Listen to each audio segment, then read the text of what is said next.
சுரேஷ் இப்போ பார்த்தீங்கன்னா நம்ம கள்ளக்குறிச்சி மாவட்டம் திருக்கோவிலூரில் பார்த்தீங்கன்னாக்கா ஒரு விவசாயி 10 ஏக்கர் பயிர் வச்சுருக்காரு ஃப்ரெண்ட்ஸ். ஃபுல்லாக பார்த்தீங்கன்னா கரும்பு தோட்டம் தான். காட்டுறேன் இப்போ அப்படி பாருங்கள் ஃப்ரெண்ட்ஸ், நீங்களே பாருங்கள் ஃப்ரெண்ட்ஸ். சுற்றி காடு 10 ஏக்கருமே ஃப்ரெண்ட்ஸ் கரும்பு தோட்டம் தான் வச்சுருக்காரு. இந்த 10 ஏக்கருக்குமே ஃப்ரெண்ட்ஸ் பார்த்தீங்கன்னாக்கா ஒன்றும் கிணறு எதுவுமே இல்லை, ஒரே ஒரு நிலப்போர் மட்டும்தான் ஃப்ரெண்ட்ஸ். இந்த போரை காட்டு பிடிக்கிட்டோம். இதே பாருங்க ஃப்ரெண்ட்ஸ், இதுதான் அந்த போரு. இந்த போர் பார்த்தீங்கன்னா ஃப்ரெண்ட்ஸ் மொத்த அடி பார்த்தீங்கன்னாக்கா 300 அடி போட்டிருக்காங்க. அதில் தண்ணின்னு பார்த்தீங்கன்னாக்கா 100 அடியிலே ஃப்ரெண்ட்ஸ் தண்ணி நல்லா கிடச்சிருக்கு.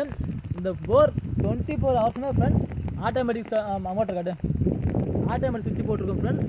தண்ணி வடியாமல் 24 ஹவர்ஸுமே வருஷம் 364 ஃப்ரெண்ட்ஸ் மோட்ரு ஓட்டி தான் ஃப்ரெண்ட்ஸ் இருக்கும். ஏன்னா இப்போ இதை நாங்கள் தான் வந்து பயிர் வச்சுன்னு இருக்கோம் குத்தகைக்கு ஃப்ரெண்ட்ஸ். நீங்களே பாருங்கள், இந்தமாரி ஒரு போரு எங்கேயுமே கிடைக்காது. அதுதான் அந்த காலத்தில் பெரியவங்க பழமொழி சொன்னாங்க, என்னன்னாக்கா நீ செஞ்ச பாவ புண்ணியத்தை பாதாளத்தில் போய் தேடு அப்படின்னு சொன்னாங்க.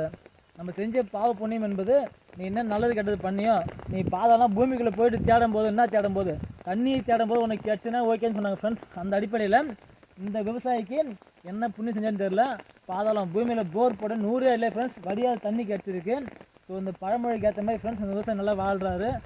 உங்கள் ஊர்லேயும் இந்தமாதிரி நிலப்போர் இருக்கா அப்படின்னு சொல்லிட்டு ஃப்ரெண்ட்ஸ் கமெண்ட் பண்ணுங்கள். ஸோ இந்த வீடியோ மறக்காமல் friends like and share comment பண்ணுங்கள் ஃப்ரெண்ட்ஸ். தேங்க்யூ.